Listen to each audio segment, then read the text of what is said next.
Hello friends, my self S के sir. और आज बच्चों हम लोग डिस्कस करेंगे ऑर्गेनिक केमिस्ट्री का बहुत ही छोटा सा टॉपिक है, लेकिन बहुत इंपॉर्टेंट टॉपिक है, फिशर प्रोजेक्शन। देखो बच्चों, इस टॉपिक की रिक्वायरमेंट क्या है, क्या इंपॉर्टेंस है, ये देखो बहुत इंपॉर्टेंट होने वाला है, क्योंकि इससे हम जितने भी 3 डायमेंशन के कंपाउंड्स होते हैं, क्योंकि देखो जितने भी कंपाउंड्स हैं ऑलमोस्ट सारे कंपाउंड्स किस टाइप के होते हैं, 3 डायमेंशन के होते हैं। और उनको हम पेपर पे बहुत अच्छे तरीके से सॉल्व कर पाएँ, इसके लिए ज़रूरी है कि हम इस फिशर प्रोजेक्शन को सीख लें। क्लियर है? तो देखो इस सेशन में हम लोग क्या डिस्कस करने वाले हैं। In this session mainly we will discuss wedge dash to Fischer. Wedge dash मतलब वॉट, 3 डायमेंशन में जो कुछ भी हमारा होता है वो वेज डैश में हम लोग लिखते हैं, तो उसको हम फिशर में कैसे कन्वर्ट करेंगे।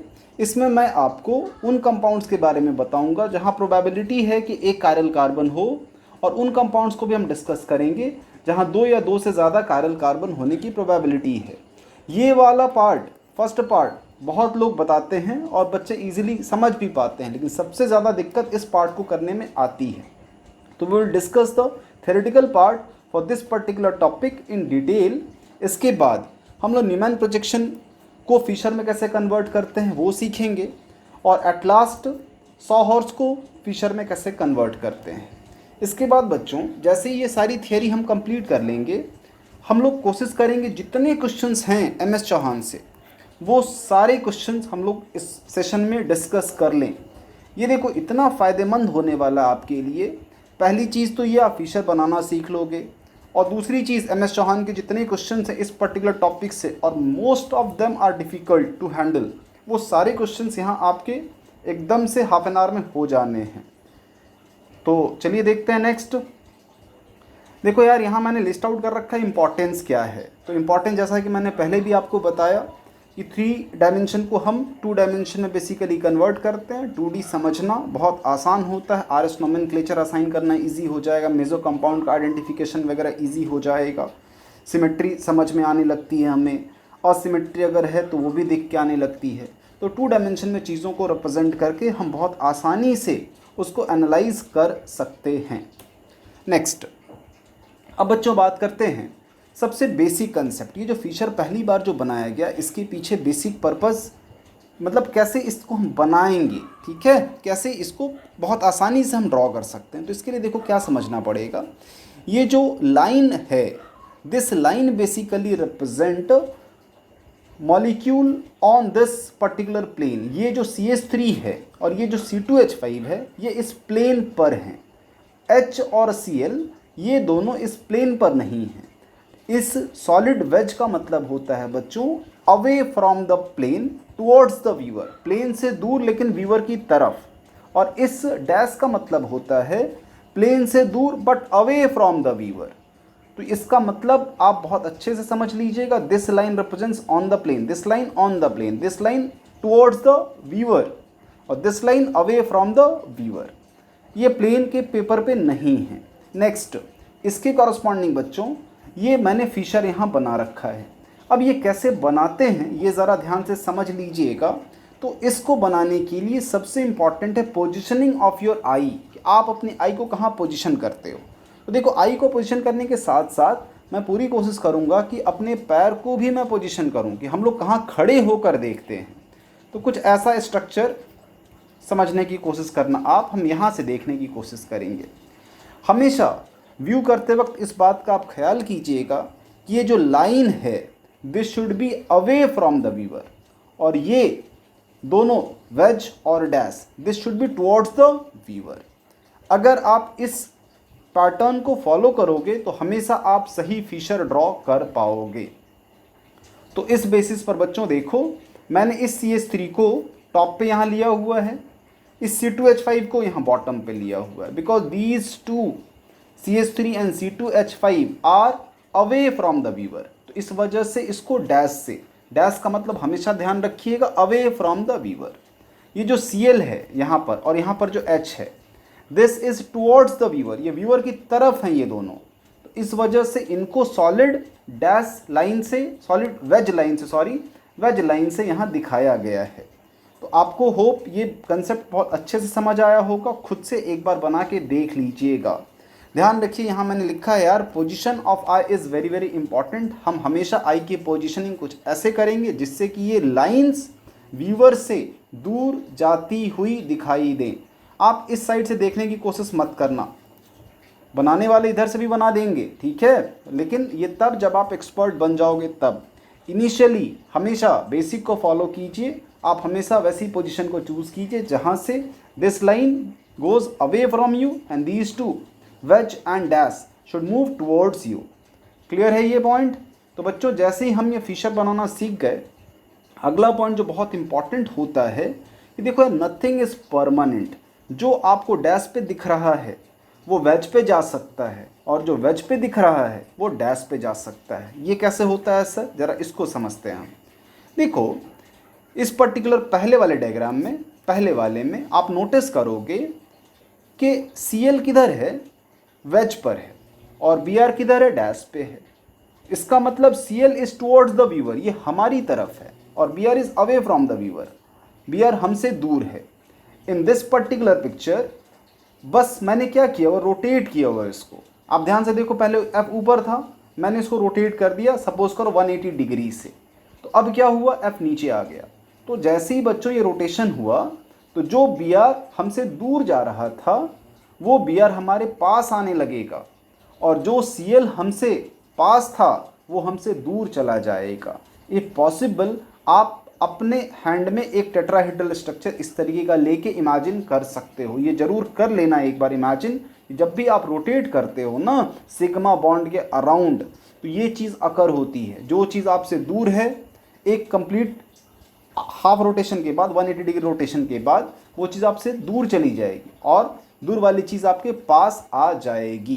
तो ये ध्यान से करके एक बार देख लीजिएगा, बिकॉज सिग्मा बॉन्ड के अराउंड ये फ्री रोटेशन पॉसिबल होता है। तो यहाँ मैंने क्या लिखा हो, nothing is permanent around sigma bond. ये कभी नहीं मानिएगा, जो क्वेश्चन में वेज पे दे रखा है वो वेज पे ही रहेगा, और डैश वाली चीज़ हमेशा डैश पर ही रहेगी। दैट इज़ नॉट ट्रू, ये बदलता रहता है। नेक्स्ट देखो, सो इन दिस वे जब भी हमारे पास दो कायरल सेंटर्स की पॉसिबिलिटी होती है, तो ये प्रॉब्लम हमेशा हमें देखने को मिलेगी। तो हमें इस बात को देखो समझना पड़ेगा कि भैया रोटेशन तो होता है, लेकिन रोटेशन से हमें क्या लेना देना है, हमें क्यों ज़रूरी है ये रोटेशन को समझना। तो देखो एक बात मैं बता दूं, only eclipsed forms are converted to Fischer. आप किसी भी कंपाउंड को उठा के सोचोगे कि इसका फिशर बना दें, तो दैट इज़ नॉट पॉसिबल। अगर आप फिशर बनाना चाहते हैं तो आपको सबसे पहले अपने कंपाउंड को इक्लिप्स्ड फॉर्म में कन्वर्ट करना होगा। इक्लिप्स्ड फॉर्म का मतलब होता है बच्चों छुपा हुआ।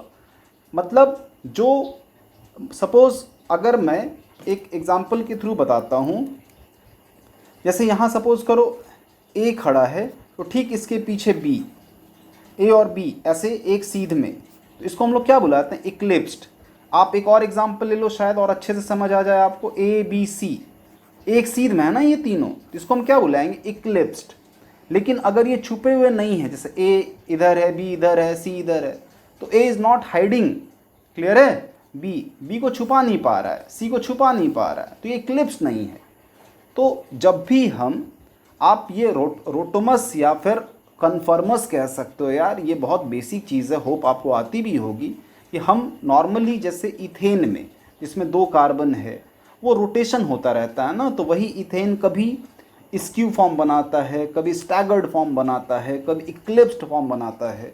तो हमें फिशर बनाते वक्त किस बात का ख्याल करना है, ये फॉर्म कैसा होना चाहिए, हमेशा इक्लिप्स्ड फॉर्म होना चाहिए। इसका मतलब ये है बच्चों, अगर मैं और सिंपल टर्म्स में बताऊं आपको, तो C और D must be on the same side. जैसे अभी C और D एक दूसरे के साइड नहीं है, ये दोनों एक दूसरे का अपोजिट साइड है, लेकिन अगर आप फिशर में कन्वर्ट करना चाहते हैं तो C D ये दोनों C और D must be on the same side. In simple words this should be what, transform नहीं होना चाहिए। This should not be transform, it should be what, cis form. तो मैंने 2 तरीके से देखो सिस बना के दिखाया है। पहले वाले में मैंने D का रोटेशन करवा दिया, D को मैंने बुला लिया, भाई तुम C की साइड आ जाओ। या फिर दूसरे डायग्राम में मैंने देखो क्या करके दिखाया, मैंने C को भेज दिया D की साइड, कि भैया चलो C तुम D की साइड चले जाओ, क्या फ़र्क पड़ता है। देखो फ़र्क बस इतना पड़ता है, जैसे पहले वाले डायग्राम को ध्यान से देखिएगा, वापस से मैं बता दे रहा हूँ, पहले वाले डायग्राम को ध्यान से देखिएगा। जब C फिक्स है और D जब C की साइड आया तो रोटेशन हुआ होगा, इस बॉन्ड के अराउंड क्या हुआ होगा, रोटेशन। तो जैसे ही रोटेशन होगा यार, जो चीज़ वेज पे है वो चीज़ डैश पे चली जाएगी और डैश वाली चीज़ वेज पे चली जाएगी। यही चीज़ आप यहाँ देखो, ध्यान से नोटिस करना। F यहाँ पर डैश पर है तो यहाँ पर वेज पे था, और यहाँ पर E डैश पे है तो यहाँ पर E किस में चला गया, वेज पे चला गया। तो इस बात का हमेशा ख्याल कीजिएगा। अब आप ध्यान से देखिए तो आपको दिखेगा बिल्कुल इक्लिप्स्ड फॉर्म, बी ई एक सीध में है और ई ए एंड एफ एक सीध में है। The same thing can be performed in this particular structure also. यहाँ भी ये चीज़ परफॉर्म करी जा सकती है। और बच्चों जैसे ही आप ये स्ट्रक्चर बनाते हो उसी वक्त आप एक आई की पोजीशन ले सकते हो। तो मेरे हिसाब से इसको नीचे से देखते हैं और देखो पोजीशन ऐसा हो जहाँ से पूरा कंपाउंड एक नज़र से आप समझ जाओ कौन आपसे दूर है, कौन आपके लेफ्ट में है, कौन आपके राइट में है। तो देखो इसका मैं आपको फिशर यहाँ बना के दिखाता हूँ। इसका फिशर कैसा बनेगा समझना ज़रा ध्यान से। देखो सी टॉप पे है, दिख रहा है, सी डी बताया था ना मैंने, दिस शुड मूव अवे, एकदम ये जो आर्क यहाँ बन रहा है अवे फ्रॉम द व्यूअर, इस टाइप से शेप बनना चाहिए। ये सबसे अच्छा होता है डायग्राम बनाने के लिए। अब आप ध्यान से देखो, अगर आप इसको वर्टिकल करके ज़रा सोचोगे तो और बेहतर आपको समझ आ जाएगा। आप सी को एक तरीके से उंगली से पकड़ लो और स्ट्रक्चर को सीधा एकदम अपने सामने लाके खड़ा कर दो और ध्यान से देखना, आपको दिखेगा सी ऊपर और डी नीचे, सी ऊपर डी नीचे। ये लिखने के बाद आप ध्यान से देखोगे तो आपको बी दिखेगा अपने लेफ्ट में और ए दिखेगा अपने राइट में। फिर नीचे की तरफ जाओ, डी तो नीचे है, एफ किधर दिखेगा अपने राइट में और ई किधर दिखेगा अपने लेफ्ट में। तो इसमें देखो इक्लिप्स्ड फॉर्म में रिप्रेजेंट करने के बाद एक बहुत अच्छी चीज़ क्या हो जाती है बच्चों, कि आप अगर एक सेंटर को भी डील कर लेते हो तो दूसरा सेंटर ऑटोमेटिकली डील हो जाता है। जैसे अगर आप इस पर्टिकुलर लाइन को रिप्रेजेंट करते हो तो ए दिखा ना राइट में और बी किधर दिखा लेफ्ट में, तो ए के ठीक पीछे कौन था एफ, तो वो उसके नीचे आ जाएगा। और बी के ठीक पीछे कौन था ई, तो उसके नीचे बी और ई एक सीध में। तो इस कंपाउंड के कॉरस्पॉन्डिंग यहाँ पे मैंने क्या बना दिया, फिशर। और यकीन मानिए आपको ये बहुत अच्छे से समझ आ गया होगा। व्हाट आई फील, मुझे ऐसा लगता है। और अगर अच्छा लगा हो बच्चों तो प्लीज़ देखो लाइक वाइक कर देना यार, ठीक है, क्योंकि बहुत मेहनत से मैंने ये सारी चीज़ें बनाई हैं सो दैट आपको बहुत अच्छे से समझ आ जाए। कोई भी बुक वगैरह अगर आप फॉलो करोगे तो शायद आपको बहुत अच्छे तरीके से ये चीज़ें नहीं समझ आएँ। जो मैं बता रहा हूँ ये चीज़ें बहुत सिंप्लीफाई करके मैं कोशिश कर रहा हूँ आपको बताऊँ। अब आते हैं बच्चों इस कंपाउंड के कॉरस्पॉन्डिंग भी चलो फीचर बना के देखते हैं। तो यहाँ से यार हम आई की पोजीशन कैसे लें, तो देखो बताया था ये आर्क टाइप का जो स्ट्रक्चर है, this should move away from are आई। तो इसको यहाँ से देखने की कोशिश करो आप। जब यहाँ से देखेंगे तो फिर से इसका फिशर बनाते हैं। फिर से हमें सबसे ऊपर और सबसे दूर कौन है, सी, और ठीक उसके नीचे डी। इक्लिप्स्ड फॉर्म बहुत हेल्प करता है। वापस देखो ए किधर दिखेगा, ए मुझे दिख रहा है मेरे राइट को और बी मुझे दिख रहा है मेरे लेफ्ट को। और बी के ठीक पीछे कौन दिख रहा होगा, ई। ए के ठीक पीछे कौन दिख रहा होगा, एफ।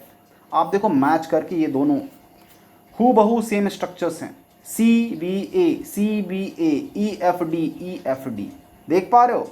तो इस पर्टिकुलर कंपाउंड के कॉरस्पॉन्डिंग मैंने जितनी पॉसिबिलिटी हो सकती थी रोटेशन की, फिशर प्रोजेक्शन की, सारी पॉसिबिलिटीज़ देखो बच्चों मैंने बता दी आपको। आप प्लीज़ इसको खुद से एक बार ड्रॉ करके देखिएगा। अब देखते हैं बच्चों इस पर्टिकुलर कंपाउंड को हम कैसे फिशर में कन्वर्ट कर सकते हैं। तो इसके लिए वापस से हमें सबसे पहले किस पार्ट को परफॉर्म करना होगा, तो हमें इसे इक्लिप्स्ड फॉर्म में कन्वर्ट करना होगा। ये इक्लिप्स्ड फॉर्म में नहीं है।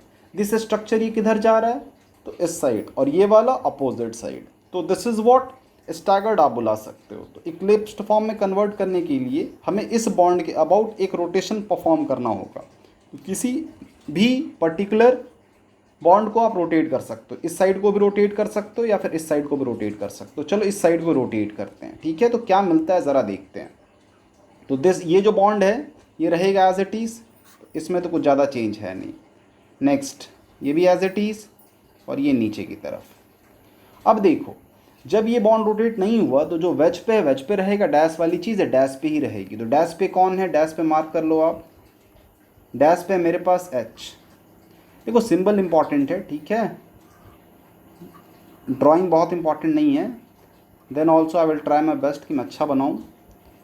नेक्स्ट, जब बच्चों मैंने इसको रोटेट किया तो जो डैश पे है यार वो किस पे चला आएगा, वेज पे, और जो वेज पे है वो किस पे चला आएगा, डैश पे। चलो पहले आप डैश बना लो। देखो डैश बन गया और डैश और वेज की क्या स्वैपिंग हो जानी है। तो यहाँ आ गया बी आर और यहाँ पर आ जाएगा मेरा सी एल। बस क्वेश्चन ख़त्म। अब आप आई की पोजीशन कुछ ऐसी करो, ये दोनों लाइंस आप किससे दूर हों, ठीक है। तो हम यहाँ से देखने की कोशिश करेंगे। अब देखो जैसे ही आप इसको देखोगे इसका फिशर क्या बनेगा, फिर थोड़ी सी नंबरिंग सो दैट आपको कन्फ्यूजन नहीं हो, ज़रूरत नहीं होती लेकिन सिर्फ बताने के लिए कि आपको कन्फ्यूजन कम हो। यार ये सिंगल लाइन है, ठीक है, डोंट कन्फ्यूज़ कि बहुत सारा बना दिया मैंने।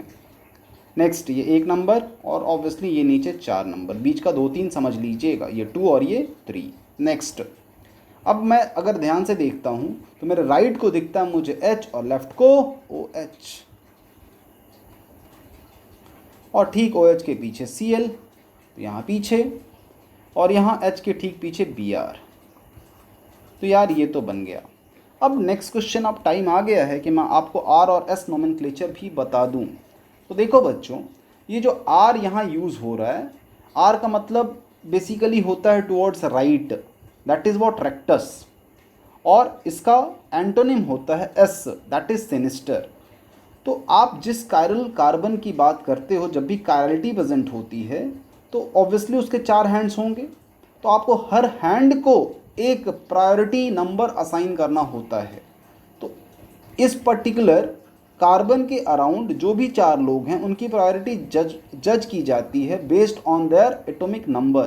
तो सबसे ज़्यादा एटॉमिक नंबर O का है, इस कार्बन से लगा हुआ ये ऑक्सीजन है, इस वजह से इस हैंड की प्रायोरिटी 1, इस हैंड की प्रायोरिटी 2, इस हैंड की प्रायोरिटी 3 और इस हैंड की प्रायोरिटी 4।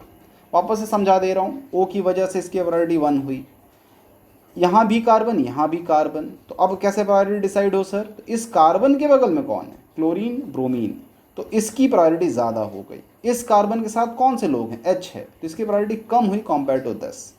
तो that's why this is number 3, this is number 2। और लास्ट में हाइड्रोजन, अक्सर हाइड्रोजन की प्रायोरिटी कितनी पाई जाती है, 4। अगर हाइड्रोजन प्रेजेंट होता है तो उसकी मिनिमम प्रायोरिटी ही होती है। अब आपको 1 से 3 की तरफ मूव करना है।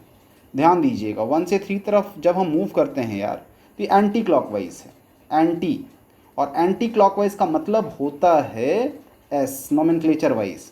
एंटी क्लॉकवाइज का मतलब क्या लिखते हैं हम लोग, एस। लेकिन थोड़ा सा कहानी में ट्विस्ट है, आपको देखना है लीस्ट प्रायोरिटी ग्रुप हॉरिजॉन्टल पे है या वर्टिकल पे है। अगर वर्टिकल पे है तो एंटी क्लॉकवाइज का मतलब एस, क्लॉकवाइज का मतलब आर। लेकिन अगर लीस्ट प्रायोरिटी ग्रुप हॉरिजॉन्टल पर है तो आपको थोड़ी सी स्विचिंग करनी होती है, यहाँ से एंटी क्लॉकवाइज मतलब एस, लेकिन आप इसको स्वैप कर दोगे रिजल्ट को और क्या बताओगे, R, because least priority group hydrogen is present on horizontal. ये जितने भी आगे क्वेश्चंस मिलेंगे मैं बताता जाऊंगा आपको, आप खुद से भी करके देख लेना, ये कंसेप्ट आपका क्लियर हो जाएगा आर का और एस का। चलो यहाँ भी आपको लगे हाथ बता ही देता हूँ आर और एस कैसे आ रहा है। तो देखो यार, इस पर्टिकुलर कार्बन के रेस्पेक्ट में ये ब्रोमीन थोड़ा हेवी है, 1 एटॉमिक नंबर ज़्यादा है, दिस इज़ व्हाट 2, ये 2 नंबर, इसके ऊपर 3 नंबर और लास्ट ये 4 नंबर, ये 4 चलिए दिख रहा है पहले से ही। अब सोचो कैसे हम लोग मूव करेंगे, 1 2 3 4। तो 1 मैंने ब्रोमीन को दिया था, 2 मैंने क्लोरीन को दिया था, तो ऐसे हम लोग मूव कर रहे हैं, ये डायरेक्शन है। तो ये डायरेक्शन कौन सा है, दिस इज़ व्हाट क्लॉकवाइज, ये क्लॉकवाइज है। और क्लॉकवाइज का मतलब क्या होता है, जेन्युइन आर। क्लॉकवाइज का मतलब ये होता है आर। अब आपको देखना है लीस्ट प्रायोरिटी ग्रुप कहाँ है, वर्टिकल पे हॉरिजॉन्टल पे, सर ये तो वर्टिकल पे है, वर्टिकल पे है तो जो आर आया वो सही है। So that's why at 2 number carbon R at 3 number carbon also R। तो होप आपको बहुत अच्छे से समझ आ गया होगा ये पर्टिकुलर क्वेश्चन। अब कुछ और एग्जाम्पल्स बच्चों देखते हैं from the book MS Chauhan. ठीक है, अब ये सब MS चौहान के क्वेश्चंस आने वाले हैं, लेकिन एक मैंने एग्जाम्पल ले लिया फॉर द सेक कि भाई अगर 3 कायरल कार्बन प्रेजेंट हो चेन में तो फिर उसको कैसे मैनेज करना है। ठीक है, सो दैट कुछ भी आपका छूटे नहीं। चलो यार देखो, इस पर्टिकुलर क्वेश्चन में भी ये वापस से इक्लिप्स्ड फॉर्म नहीं है। देखो A और E एक दूसरे के आगे पीछे हैं, B और F एक साथ, but CD is out of, कह सकते हो ना, ट्रैक। CD ट्रैक पे नहीं है। तो आपको सबसे पहले क्या करना पड़ेगा, थोड़ा सा यहाँ रोटेशन परफॉर्म करना पड़ेगा। और रोटेशन परफॉर्म करने के लिए व्हाट आई विश कि हम CD को ही रोटेट कर लें नीचे की तरफ। देखो आप दोनों काम कर सकते हो, आप AB को भी रोटेट कर सकते हो ऊपर की तरफ।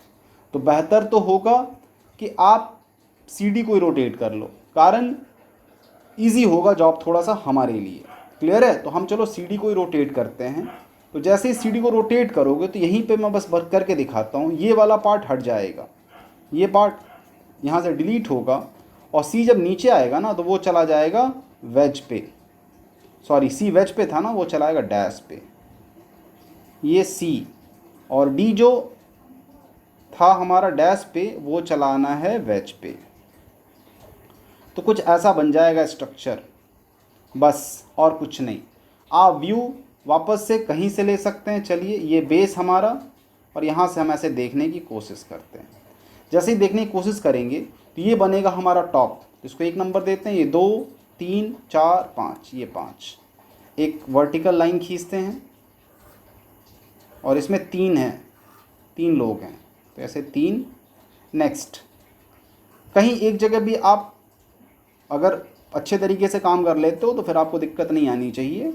यहाँ पर पहला वाला, तो ध्यान से देखो, अगर आप इधर से देखने की कोशिश करोगे तो आपके राइट में दिखेगा आपको F और लेफ्ट में दिखेगा E।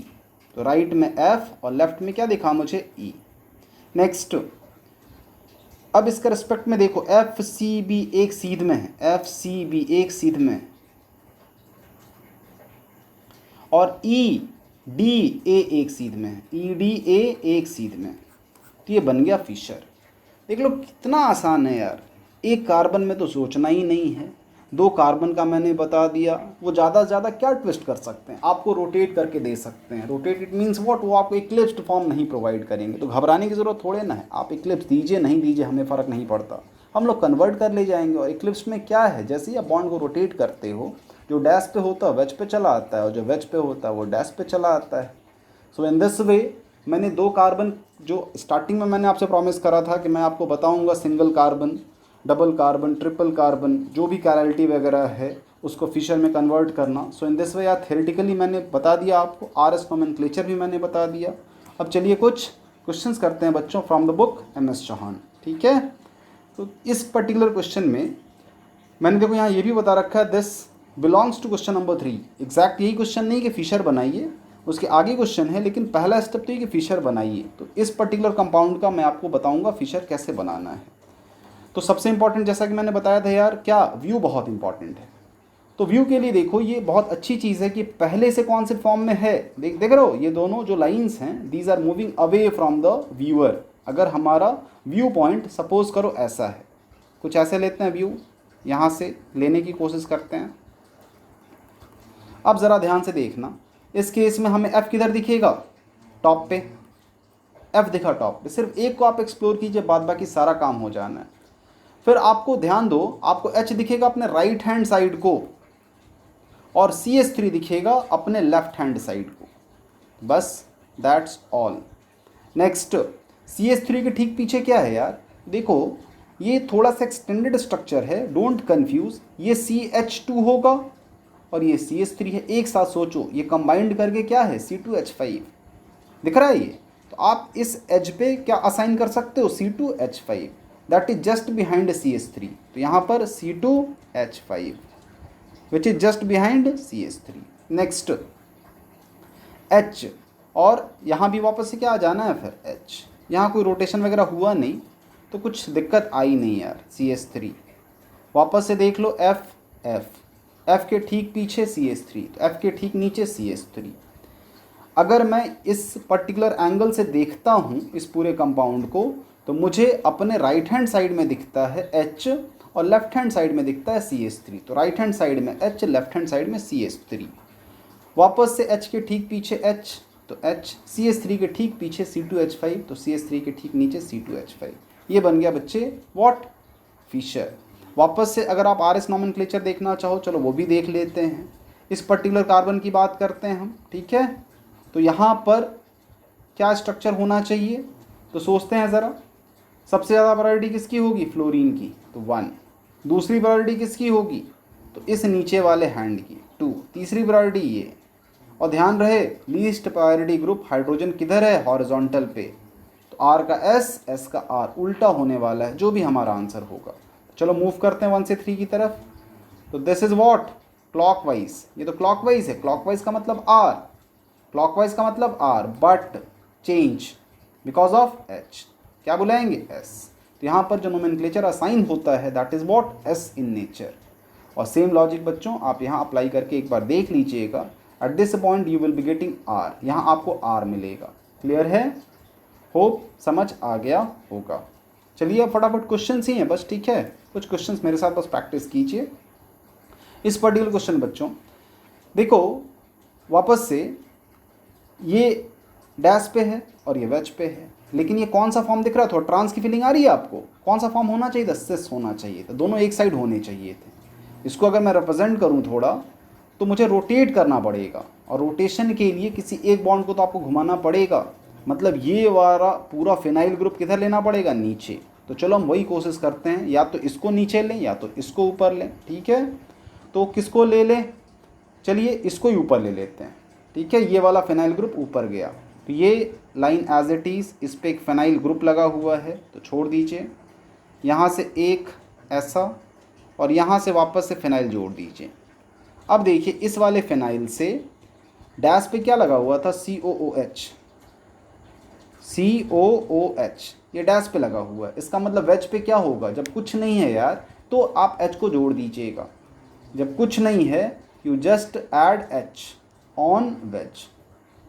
नेक्स्ट फिनाइल, जैसे ही बच्चे मैंने इसको रोटेट किया, ये जो वेज पे था ये किस पे चलाएगा, डैश पे चलाएगा। एकदम से कहानी बदल जाएगी, जो वेज है वो डैश, और वापस से जो हाइड्रोजन होगा वो किस पे चलाना है, वेज पे। यहाँ पे जो हाइड्रोजन था वो डैश पे था, दिख नहीं रहा है लेकिन वो डैश पे रहा होगा। तो रोटेशन के बाद कहानी बदल गई, ये कुछ ऐसा बन गया। वापस से देखो व्यू पॉइंट, हम ऐसे देखने की कोशिश करें यहाँ से। जैसे हम यहाँ से देखेंगे, आपको इसका फिशर यहाँ बना देता हूँ मैं। ये देखिए ऊपर फिनाइल, नीचे फिनाइल, फिनाइल फिनाइल तो बन गया। अब इस फिनाइल के रेस्पेक्ट में बच्चों यहाँ से देख रहे हैं तो H मुझे दिख रहा है, मेरे राइट को है, और मेरे लेफ्ट को क्या है, COOH। और ठीक इसी लॉजिक से COOH के ठीक पीछे COOH, और H के ठीक पीछे H। ये बन गया देखो हमारा एकदम फर्स्ट क्लास नोमेनक्लेचर। अगर चेक करना है तो आप चेक कर सकते हो, खुद से एक बार ट्राई करना, ठीक है। मुझे कमेंट करके ज़रूर बताना आपको इसका नोमेनक्लेचर समझ आया नहीं आया, ठीक है। आप मुझे इस पर्टिकुलर नंबर पे चाहो तो कॉल भी कर सकते हो या व्हाट्सएप करके भी पूछ सकते हो अगर कहीं कोई दिक्कत लगी हो तो। नेक्स्ट क्वेश्चन, वापस से देखो सेम क्वेश्चन है, तो करना क्या, मैं बस इसमें थोड़ा हिंट दे देता हूँ आपको। इसको भी जैसे प्रीवियस क्वेश्चन में हमने रोटेट किया था, तो इसको भी रोटेट करेंगे। यहाँ दोनों किस पे दिख रहा है मुझे, डैश पे, लेकिन जैसे रोटेट करोगे ना यार, ये डैश किस में शिफ्ट हो जाएगा, वेज पे। तो इसको बना के एक बार ज़रूर देखिएगा और मुझे बताइएगा इस पर्टिकुलर क्वेश्चन का भी आंसर। एकदम सिमिलर है क्वेश्चन नंबर 2 के, तो इसे भी ज़रूर बनाइएगा। नेक्स्ट, इस पर्टिकुलर क्वेश्चन का, इसमें देखो सिंस एक ही कार्बन है लेकिन स्टिल मैं इसका आपको ड्रॉ करके दिखाता हूँ कैसे हम इसका फिशर बना सकते हैं। तो देखो यार, सारा खेल किसका, व्यू का। आप किधर से देखते हो, आपकी नज़र कहाँ से है, आपके पैर कहाँ हैं। तो चलिए इस पर्टिकुलर कंपाउंड को देखने के लिए हम कुछ ऐसा एंगल चूज़ करते हैं। चलिए यहाँ से देखने की कोशिश करते हैं। जब यहाँ से देखेंगे तो सबसे ऊपर कौन दिखेगा, F, और ऑब्वियसली सबसे नीचे कौन दिखेगा, H। और राइट में कौन दिख रहा है, C2H5, सॉरी ये तो डबल नहीं है ना, सॉरी, चलिए वापस से, एक सिंगल है, तो सेंटर पे C हो गया। सबसे यहाँ इस पोजीशन से देखने से सबसे टॉप पे F और सबसे नीचे कौन है, H। हमारे राइट में कौन दिखेगा हमें, C2H5, और हमारे लेफ्ट में कौन है, CH3। देख रहे हो कितना इजी हो गया। नोमेनक्लेचर फटाफट चेक कर लिया जाए।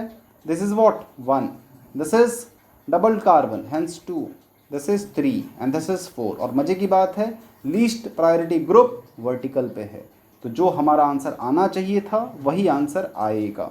आंसर में कुछ भी चेंज होना नहीं, आर तो आर, एस तो एस। चलिए मूव कर लेते हैं। ये कौन सा डायरेक्शन है, क्लॉकवाइज दिख रहा है, और क्लॉकवाइज का मतलब क्या होता है, आर। तो आप नाम में देख भी पा रहे हो क्या यूज़ किया गया है, आर। अब आ जाओ, दिखने में कैसा एकदम ऑलमोस्ट सेम लगता है, लेकिन ध्यान से देखो ये आर है और ये क्या है, एस है, तो ये सेम नहीं है। क्लियर है। तो इसका भी चलिए फिशर बना के देखते हैं, फिशर कैसे बनेगा। तो वापस से व्यू पॉइंट बहुत इंपॉर्टेंट है सर। तो व्यू कहाँ से करोगे आप, चलिए इसमें व्यू चाहूँ तो मैं यहाँ से भी कर सकता हूँ, ये पोजीशन भी हो सकता है मेरा, और मैं इधर से भी देख सकता हूँ, इस पर्टिकुलर पोजीशन से भी। तो चलिए अभी मैं उल्टा आपको देख के दिखाता हूँ, ये वाला पार्ट नहीं लेते हैं, यहाँ से देखते हैं, ठीक है। तो कैसा दिखेगा, जब बच्चों हम यहाँ से देखेंगे तो F मुझे दिखेगा बॉटम में, F कैसा दिखेगा, बॉटम में। चलिए दोनों दिखा दूंगा, ठीक है, क्या फ़र्क पड़ेगा, दोनों देख लेते हैं। तो F मुझे दिखेगा बॉटम में, और H किधर दिखेगा, यहाँ से देखने पे H टॉप पे। और इस पोजीशन पे भी ध्यान से देखोगे तो आपको कुछ वैसा ही दिखेगा, कोई अंतर आएगा नहीं, H टॉप पे ही दिखेगा और F बॉटम पे ही दिखेगा। Next, from this particular position C2H5 दिखेगा राइट में, C2H5 दिखेगा राइट में, और CH3 दिखेगा लेफ्ट में। अगर आप यहाँ से भी देखोगे तो भी आपको C2H5 अपने राइट में और CH3 अपने लेफ्ट में। तो देखो व्यू यहाँ से भी रखो, यहाँ से भी रखो, कोई फ़र्क नहीं पड़ता। तो शायद आपका कन्फ्यूजन और ज़्यादा दूर हो गया होगा। देखते हैं नेक्स्ट क्वेश्चन बच्चों। इन दिस क्वेश्चन बच्चों वापस से हमें फिशर बनाना है, तो किस बात का ख्याल करना है, form should be what, eclipsed. Is it, no sir. ये देखो ये वाला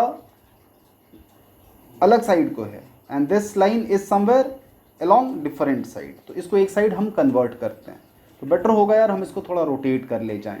रोटेट करने के लिए देखो ये बस दिखावा है, दिस इज बेसिकली C2H5, इसमें कंफ्यूज मत होना। ये सिंगल आप ऐसे एक लाइन समझ सकते हो, और इस एंड पे क्या कनेक्टेड है, C2H5।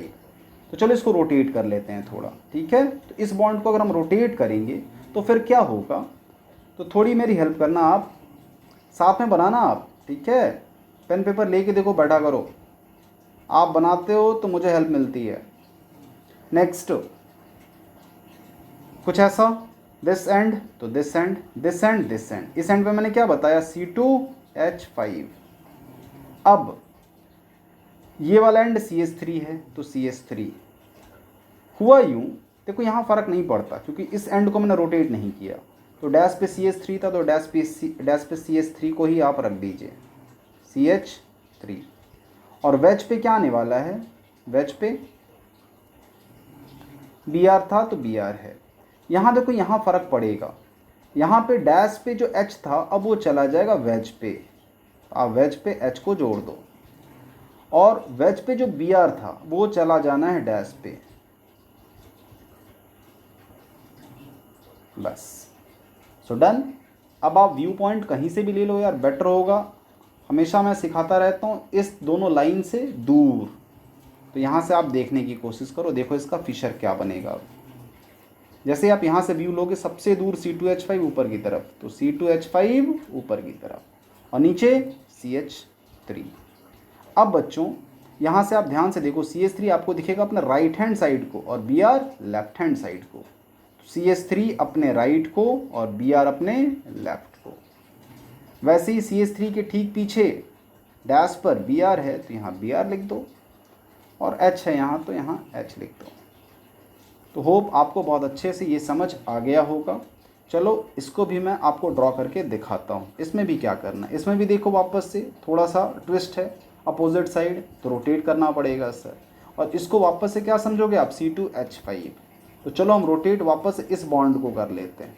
इस बॉन्ड के रोटेशन में आई थिंक आपको दिक्कत तो नहीं आनी चाहिए। चलिए ये देखिए, ये ऐसा ऐसा और ऐसा, तो यहाँ बी आर था, यहाँ बी आर लिख दीजिए, यहाँ भी बी आर लिख दीजिए।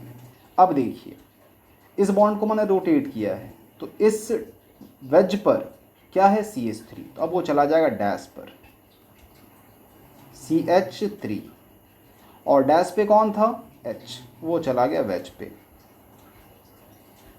वो हम ले लेते हैं वेज पे, दैट इज़ व्हाट H। और इधर कोई चेंज है नहीं यार, इधर रोटेशन नहीं हुआ, सो दैट्स वाई यहाँ कोई चेंज नहीं। CH3 और जो डैश लाइन है उस पर C2H5, जो डैश लाइन है C2H5। वापस से एक व्यू पॉइंट ले लो आप, चलो यहाँ हमारा व्यू पॉइंट बन जाएगा, और इसका फीचर फिर क्या बनेगा, सबसे ऊपर Br और सबसे नीचे भी Br। चलिए Br में तो कोई टेंशन नहीं। ये C2H5 किधर दिख रहा है मुझे, मेरे राइट हैंड साइड को, तो C2H5 मेरे राइट हैंड साइड को, CH3 मेरे लेफ्ट हैंड साइड को, तो CH3 मेरे लेफ्ट हैंड साइड को, और CH3 के ठीक पीछे H, और C2H5 के ठीक पीछे CH3। जैसे ही इक्लिप्स्ड फॉर्म हो जाता है ना, कुछ बचता ही नहीं है यार, ठीक है। और इसके बाद आई थिंक आप प्रायोरिटी असाइन कर लोगे। जैसे इस कार्बन के रिस्पेक्ट में अगर हम देखें कि क्या प्रायोरिटी होनी है, तो देखो सबसे ज़्यादा प्रायोरिटी इस हैंड की, तो Br1। नेक्स्ट नीचे जाओगे कार्बन Br, तो ये नीचे आ गया 2, और ये हैंड 3, तो कौन सा डायरेक्शन हमें मूव करना पड़ेगा 1 2 3, this is called anti clockwise. और जो लीस्ट प्रायोरिटी है वो हॉरिजॉन्टल पे है, तो इसका मतलब है कि जो कुछ भी हमने एंटी क्लॉकवाइज का मतलब क्या होता है S, लेकिन हमें क्या लेना पड़ेगा इसमें R लेना पड़ेगा, because least priority group is present on horizontal, वो हॉरिजॉन्टल पर प्रेजेंट है। हमने मूव किया, मिला S, और S नहीं होके क्या बनेगा R, because of least priority group present on horizontal. तो ये R, तो इसका क्या आने वाला है फिर S। तो होप आपको ये भी चीज़ बहुत अच्छे से समझ आ गई होगी। क्लियर है? हेलो। अब बच्चों बात करते हैं हम न्यूमैन प्रोजेक्शन को कैसे फिशर में कन्वर्ट कर सकते हैं। तो बहुत इजी है, हमेशा फॉर्म कौन सा होना चाहिए, इक्लिप्स्ड। और ये जो पहला मैंने एग्जांपल लिया हुआ है वो ये इक्लिप्स्ड फॉर्म में ही है, तो इसको बस थोड़ा सा आप इलोंगेट करके समझिए, सिर्फ लेफ़्ट राइट, तो आपको सारी बात समझ में आ जाएगी। देखिए थोड़ा सा मैं इसको ड्रॉ करता हूँ। इस पर्टिकुलर कार्बन को थोड़ा सा आइसोलेट करते हैं, ये कार्बन यहाँ पर, दूसरा कार्बन यहाँ पर। नेक्स्ट इस पर्टिकुलर कार्बन से क्या अटैच्ड है, तो ऊपर की तरफ थोड़ा D, तो थोड़ा सा अपिश D, और ये ऊपर की तरफ A, तो ऊपर की तरफ A मतलब थोड़ा सा ये भी अपिश, तो दिस इज व्हाट A। अब इसे D से राइट को क्या है E, तो D से थोड़ा राइट को ही आप क्या बनाइएगा E, और लेफ्ट को कौन है C, तो D से लेफ्ट को क्या बना देंगे C। उसी लॉजिक से A से राइट में क्या है B, A से राइट में है B,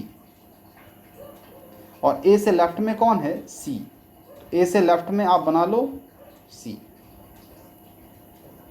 AC, तो D E F, sorry this should be what F, ये F है, करेक्ट कर लेना भाई। नेक्स्ट देखो अब कुछ बचा नहीं यार, किसी एक एंड को आप पकड़ो और बस ड्रॉ कर लो। ऑब्वियसली सबसे ऊपर D है और नीचे क्या है A है, D के राइट में क्या है E है, D के लेफ्ट में क्या है F है, E के ठीक पीछे कौन होगा B होगा, और F के ठीक पीछे कौन होगा तो C होगा। ये बन गया हमारा फिशर।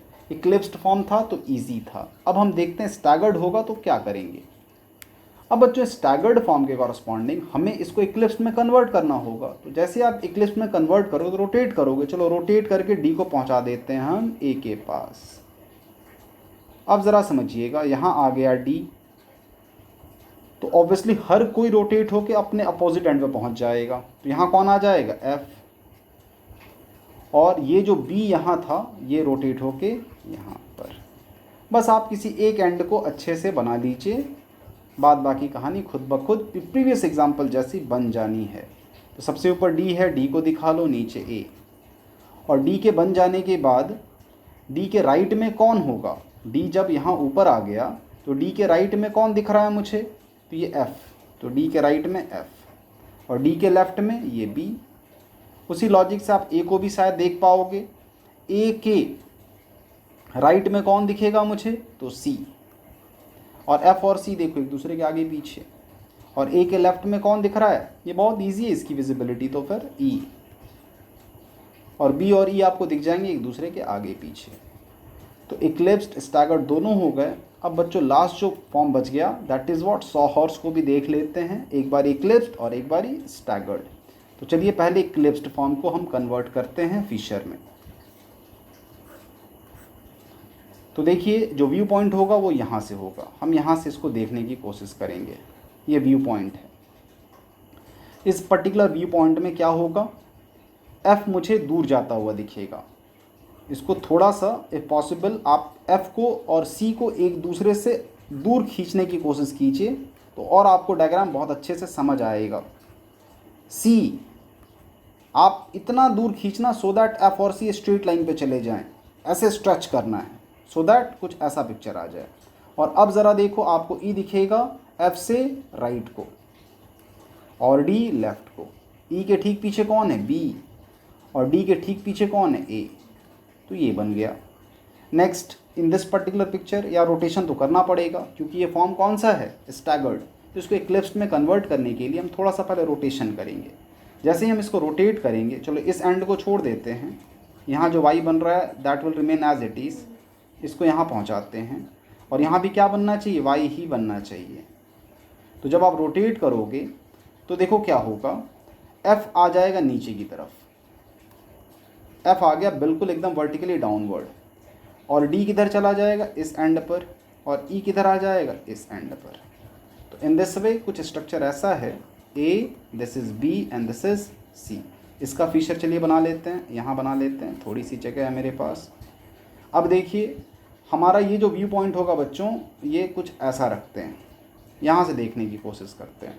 तो एफ मुझे जाएगा मेरे से बिल्कुल दूर, ऊपर की तरफ एफ और नीचे की तरफ किसको दिखा लेते हैं, सी। स्ट्रेच करना आप वापस से एफ और सी को एक दूसरे से जितना ज़्यादा आप स्ट्रेच कर सको। तो ई आपको दिखेगा एफ के राइट में और डी दिखेगा वापस से लेफ्ट में, बिल्कुल ऊपर जैसा स्ट्रक्चर। और यहाँ बी, ई और बी एक दूसरे के आगे पीछे, और लास्ट कौन बचा मेरे पास, ए। तो बिल्कुल सिमिलर स्ट्रक्चर है, रोटेट करने के बाद दोनों में कोई फ़र्क है नहीं। नेक्स्ट एक लास्ट क्वेश्चन, एक एग्जांपल देखते हैं मिस चौहान का। देखो ये फॉर्म कैसा है, तो ट्रांसफॉर्म दिख रहा होगा आपको, अपोजिट। तो रोटेट करें हम इसको, तो चलिए हम इस बॉन्ड को बच्चों रोटेट करते हैं। तो ये as it is, C L ऊपर है, रहने दो। यहाँ पे बी आर है, कोई दिक्कत नहीं, और यहाँ पे क्या है, एफ। ठीक है, जैसे रोटेट करेंगे वापस से सी एल ऊपर, ये सी एल ऊपर चला आएगा, और सी एल के ऊपर जाते ही ये जो एफ इस साइड दिख रहा था, this will move to this side, और ये जो बी आर है this will move to this side. ये कुछ ऐसा हो जाएगा। अब वापस से जो व्यू पॉइंट हम लेंगे वो कुछ इधर से लेते हैं, यहाँ से देखने की कोशिश करते हैं। अब इसका फीचर क्या बनेगा, तो देखो बच्चों सी एल को वापस स्ट्रेच करेंगे एज फार एज पॉसिबल। किया, सी एल को स्ट्रेच करने के बाद जैसे ही आप सी एल को स्ट्रेच करोगे, आपका व्यू पॉइंट इधर से था, ठीक है। तो आपको बी आर किधर दिखेगा, आपको बी आर दिखेगा लेफ्ट हैंड साइड को, और एफ किधर दिखेगा, राइट हैंड साइड को। अगर आप यहाँ से भी थोड़ा सा रेफरेंस लेना यार, ठीक है, अगर मेरे डायग्राम में आपको बहुत ज़्यादा दिक्कत लग रही हो तो यहाँ भी आपको समझ में आ जाएगा। सर यहाँ से देखने पर, नीचे जाकर देखने पर आप देखोगे सी एल दूर जाता हुआ, तो सी एल ऊपर गया, और बी आर किधर दिखेगा, लेफ्ट को, और एफ किधर दिखेगा, राइट को, एफ राइट को। ये पार्ट कुछ नहीं है तो इसको थोड़ा सा हटा लो, ठीक है, ये पार्ट नहीं। एफ दिखेगा हमें राइट को। नेक्स्ट, अब तो बस आगे पीछे की कहानी रह गई। अब बी आर के ठीक नीचे कौन है, पीछे, तो यहाँ बी आर, और एफ के ठीक पीछे कौन है, तो एफ। ये बन गया हमारा फिशर। तो बच्चों इन दिस वे जितने भी टाइप्स थे वो सारे मैंने आपको बता दिए। कुछ एग्जाम्पल्स करने बाकी हैं, जो सेकेंड पार्ट में जितने भी एग्जाम्पल्स होंगे मिस चौहान के, वो सारे हम लोग अभी कर लेंगे। So in this session we mainly discussed कैसे हम फिशर बनाते हैं। वेजिडास दिया हो सिंगल कार्बन, तो डबल कार्बन, 2 कार्बन की कॉरस्पॉन्डिंग कायरलिटी हो 3 कार्बन, वो सारा मैंने बता दिया। फिर कैसे न्यूमैन को हम फिशर में कन्वर्ट करते हैं, सॉहॉर्स को कैसे फिशर में कन्वर्ट करते हैं। तो होप आपको सारी चीज़ें बहुत अच्छे से समझ आ गई हों। फिर भी कुछ भी दिक्कत लगती हो, you are free to call me. आप व्हाट्सएप करो, ठीक है, मैसेज करो, I will try my best कि मैं आपकी हेल्प करूँ। तो चलो मिलते हैं फिर अगले सेशन में where we will discuss the questions from MS Chauhan, ठीक है, बेस्ड ऑन दिस टॉपिक। ज़्यादा क्वेश्चंस नहीं है, हार्डली 5-7 क्वेश्चंस होंगे, ठीक है, क्योंकि मैक्सिमम चीज़ें मैंने बता ही दी हैं। तो जो भी बचे हुए क्वेश्चंस होंगे वो सारे क्वेश्चंस मैं आपको बता दूंगा। तो चलिए मिलते हैं फिर अगले सेशन में। Thank you.